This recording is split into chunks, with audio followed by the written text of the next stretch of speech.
South Calcutta law college ধর্ষণ মামলায় পুলিশি ইন্টারোগেশনে উঠে আসে চাঞ্চল্যকর তথ্য।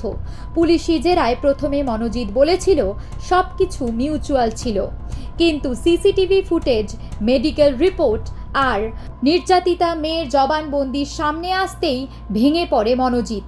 তারপর সে নিজে মুখে স্বীকার করে পুলিশের কাছে জানায় এবং তা শুনে পুলিশ স্তব্ধ। সে স্বীকার করে কলেজে এক ফাঁকা ঘরে 3টি বেঞ্চের উপরে হলুদ রঙের চাদর পেতে মেয়েটিকে প্রথমে শোয়ানো হয়, তারপর পালাক্রমে তাকে ধর্ষণ করা হয়। ধর্ষণের সময় ভিডিও রেকর্ড করা হয় আর কিছু স্টিল ছবিও তোলা হয় যাতে তাকে পরে ব্ল্যাকমেল করা যায়।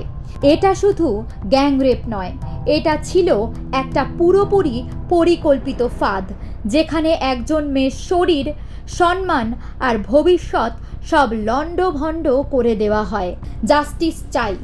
জাস্টিসের জন্য আমাদের সকলকে জেগে উঠতে হবে, তাহলে চুপ করে থাকা আর চলবে না।